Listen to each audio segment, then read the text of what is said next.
Allô tout le monde, j'espère que vous allez bien. Comme vous avez pu voir cette semaine, on a lancé notre tout premier guide de voyage, la Floride en VR. Et parlant de ça, on a pensé vous faire une vidéo où on jase de nos 5 pires erreurs qu'on a faites dans notre dernier voyage en Floride. Et en passant, on a décidé de faire un concours, donc vous allez pouvoir avoir la chance de remporter un de nos guides voyage. Tout ce que vous avez à faire, c'est de nous écrire dans les commentaires, c'est quand votre prochaine aventure en Floride, est-ce que c'est cette année, l'année prochaine? Pas besoin de la date précise, mais juste dans un horizon, c'est-tu dans 5 ans? Bref, écrivez-nous ça dans les commentaires.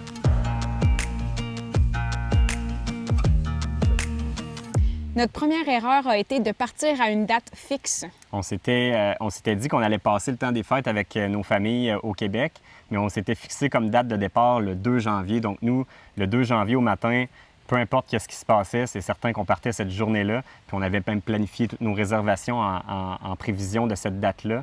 Puis ça s'est avéré être une des journées les plus froides de l'hiver. Je pense qu'il faisait moins 25 ou moins 30. Juste plier le fil électrique de la roulotte, c'était quasiment infaisable. Il était complètement gelé. Après ça, on est venu pour avancer. Mes freins avaient collé dans la nuit tellement qu'il faisait froid. Puis ça a été vraiment un problème parce qu'en plus, les panneaux solaires étaient recouverts de neige.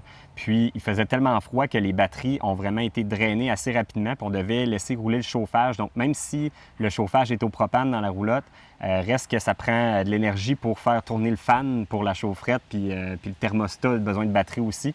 Puis les batteries se sont ramassées vides après très peu de temps. Puis c'est pas pour rien qu'on laissait le chauffage à l'intérieur, c'est en raison de nos produits. Dans le fond, tout ce qui est liquide sous zéro peut geler, alors on voulait éviter de perdre nos produits et d'avoir à les jeter. Exact. Puis en même temps, on se disait que quand on allait arrêter pour dormir, bien, on voulait pas partir de moins 20 puis ramener ça à une température à plus 20 pour être confortable dans la nuit. Donc on se disait que ça serait peut-être mieux de garder ça confortable toute la journée. Mais finalement, ça n'a pas été une bonne idée. On a été obligé de rouler jusque dans l'État de New York, où là, il a commencé à faire 5 degrés à peu près. Puis on s'est arrêté là pour dormir avec plus aucune batterie. Il n'y avait plus rien qui fonctionnait. On a dormi habillés avec nos manteaux d'hiver. Monsieur Bond était dans les couvertes parce qu'il était congelé. Fait que, bref, ça n'a pas été une expérience très amusante.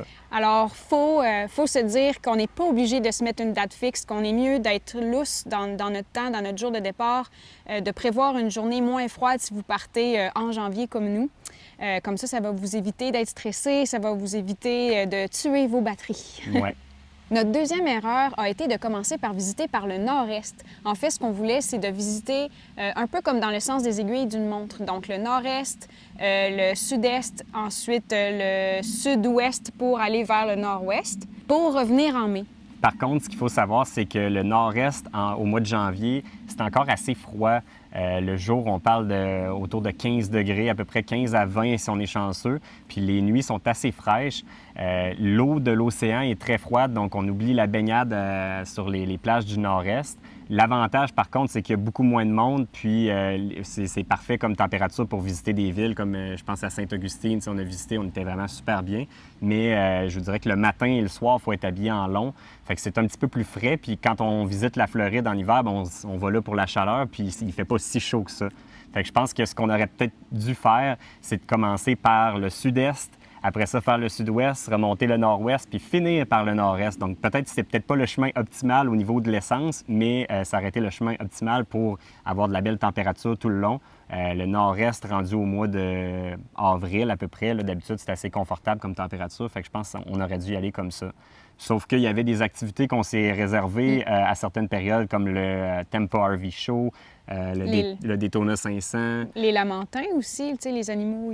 Si on veut les voir, bien, en fait, il faut planifier notre itinéraire en fonction des activités qu'on veut faire aussi. Donc, pour nous, ça a été quand même correct. Mais si on devait y retourner, puis ayant déjà fait ces activités-là, qu'on ne referait pas une deuxième fois, je pense qu'on verrait notre itinéraire de bord puis on finirait par le nord-est. Notre troisième erreur est en lien avec la passe Thousand Trails. En fait, on a vraiment une relation amour-haine avec la passe Thousand Trails, Valérie et moi. Quand j'ai commencé à la magasiner, j'ai regardé les emplacements de camping où ils étaient placés, puis il y en a 2 qui sont placés dans les Keys. Puis moi, je connais les prix dans les Keys. Il n'y a pas un camping en bas de 100 $. Puis la passe Thousand Trails, elle coûte à peu près 700 $ autour de ça. Fait que je me disais, moi, juste en passant une semaine dans les Keys, ça venait payer pour ma carte parce que, anyway, on avait prévu de passer au moins une semaine dans les Keys. Fait que je me disais, elle va être rentabilisée utilisé, puis tout ce qu'on utilisera après, ce sera en surplus. Sauf que l'erreur que j'ai faite, c'est de croire que j'allais réussir à avoir une place dans les Keys dans un des campings de Thousand Trails parce qu'ils ne sont jamais disponibles. Ce que j'ai fait, j'ai regardé, j'ai analysé à chaque jour, parce qu'on peut réserver 60 jours d'avance nos nuits dans les campings avec la passe Thousand Trails. Et je regardais à chaque jour à quelle heure il ajoutait la prochaine nuit. Puis là, je me suis rendu compte que c'était à 1 h du matin. Donc là, pendant à peu près 2-3 semaines, je me suis couché à 1h30. Puis là, à 1 h, je faisais reload sur ma page jusqu'à temps que la date apparaisse. Quand la date apparaissait, je venais pour la réserver, ça disait que c'était non disponible. Fait que ça m'a fait ça pendant 3 semaines jusqu'à temps que j'abandonne. Puis j'ai fait d'autres spot checks un peu partout dans l'hiver, puis j'ai jamais réussi à trouver une nuit où c'était disponible. Fait que j'en déduis donc que c'est pratiquement impossible, en haute saison du moins, de réussir à avoir une place dans un des campings de Thousand Trails. En fait, c'est des encores dans les Keys. Par contre, ça ne veut pas dire que c'est pas rentable. La carte Thousand Trails, nous autres, ça nous a permis de camper pour en moyenne 10 $ par nuit pendant tout l'hiver. Donc, c'est quand même rentable, mais pensez pas que vous allez la rentabiliser avec les Keys. C'est presque impossible. Tout ça sans compter notre mésaventure avec le Sunshine Key. Je ne sais pas si vous avez vu, mais sinon, on a fait une belle vidéo à ce propos. On vous met ça, on vous met le lien dans les commentaires. Ou dans la description. Ou dans la description. Notre 4e erreur a été de ne pas avoir réservé d'avance les state parks. Alex et moi, on adore les state parks. En Floride, on les a tous adorés. Puis je pense qu'on n'est pas les seuls parce qu'ils étaient tous très complets. C'est très populaire. Puis très longtemps d'avance. Mais avoir su qu'on allait passer l'hiver en Floride plus tôt, je les aurais tous réservés 1 an d'avance parce que sur le site de Reserve America, vous pouvez les réserver jusqu'à 1 an d'avance. Puis habituellement, les plus populaires, ils se remplissent au jour le jour, une année complète d'avance. Puis vous pouvez, dans le pire des cas, les annuler. Par contre, il y a des frais d'annulation quand vous les annulez.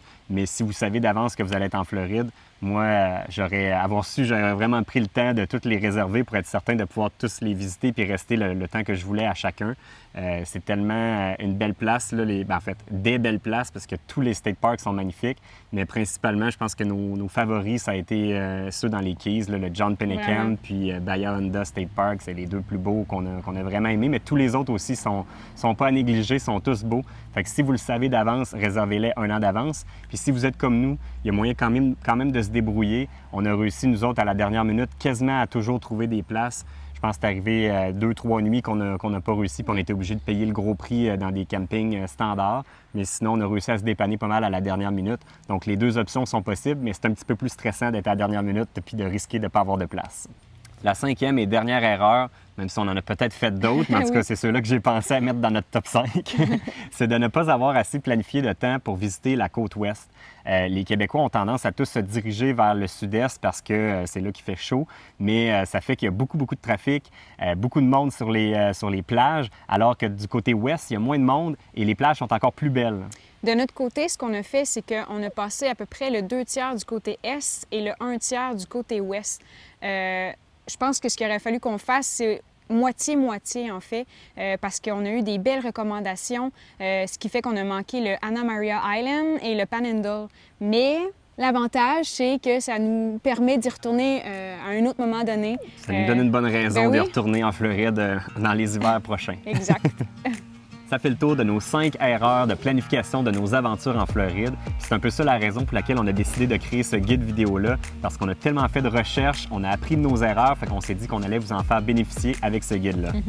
N'oubliez pas, écrivez-nous dans les commentaires quand vous visiterez la Floride pour courir la chance de gagner notre guide vidéo. Et on annoncera le gagnant vendredi prochain, le 9 août. Donc, bonne chance à tous et à la prochaine! Bye!